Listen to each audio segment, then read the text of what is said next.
جاؤ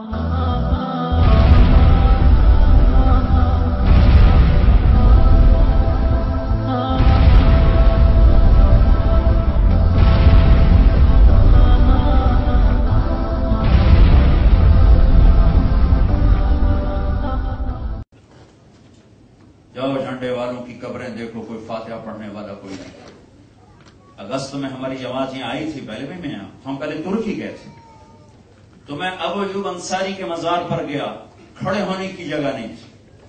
اور میں تاریخ کا طالب علم ہوں، تاریخ سے مجھے عشق ہے، اور تاریخ کو میں نے پڑھا ہے اللہ کے فضل و کرم سے، تو میں ترکی بادشاہوں کے نام جانتا، میں کہ مجھے لے چلو، میں ان کے مزاروں پر جانا چاہتا ہوں۔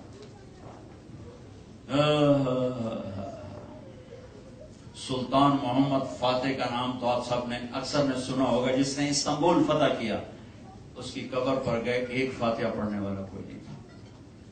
پھر جس نے عثمانی سلطنت کی بنیاد رکھی، 725 سال یہ حکومت چلی، اسلامی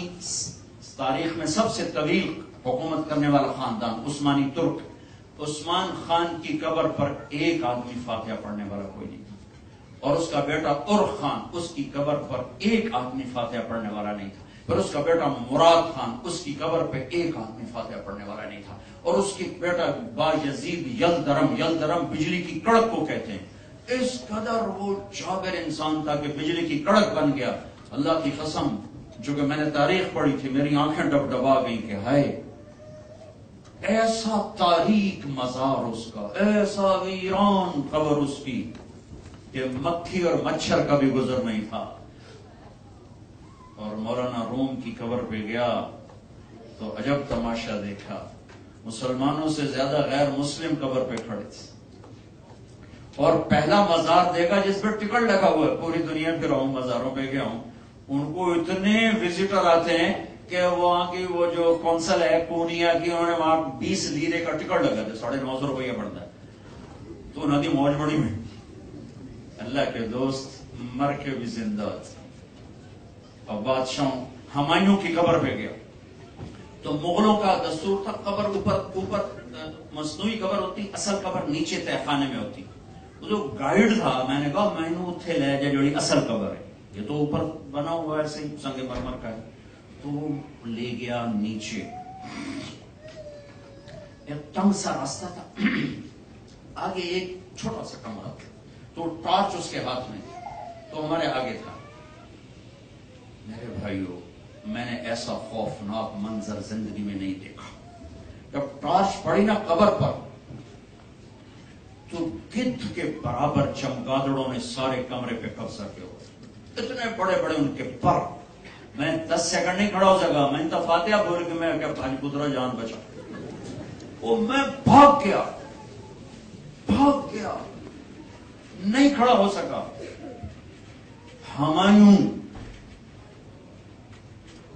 جب خواجہ نظام الدین اولیاء کی قبر پر گیا تو وہاں ہندو بھی بیٹھے دعائیں مانگ رہے تھے، سکھ بھی بیٹھے دعائیں مانگ رہے تھے، ایمان والے بھی دعائیں مانگ رہے تھے، اور باہر جو دیگیں تقسیم ہو رہی تھی اس میں ہندو تقسیم کرنے والے زیادہ تھے، مسلمان تھوڑے تھے۔ ان کو قبر کے کیڑے بھی آسانی سے ہاتھ نہیں لگا سکتے۔ محمود غزنوی دنیا کا سب سے بڑا بادشاہ تھا اپنے دور میں، اور 1974 میں غزنی میں زلزلہ آیا، اس کی قبر پھٹ گئی، اور اس نے 34 سال حکومت کی، اور جس وقت وہ حکمران تھا دنیا کا سب سے بڑا بادشاہ تھا، اور سلطان کا پہلا ٹائٹل محمود غزنوی کو ملا۔ ظاہر شاہ کی حکومت تھی، زلزلہ آیا،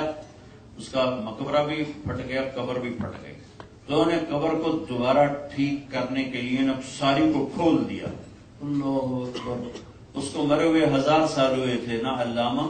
نہ محدث، نہ مفسر، نہ مولانا، نہ پیر صاحب، نہ شیخ صاحب، نہ حضرت صاحب، بادشاہ، تم تو سارے چھوٹے چھوٹے تاجر بیٹھے ہو، بادشاہ، دنیا کا سب سے بڑا بادشاہ، اس کا کفن بھی میلا نہیں ہوا تھا، 1000 سال گزر گئے تھے، اور اس کا ہاتھ سینے پر تھا ایک،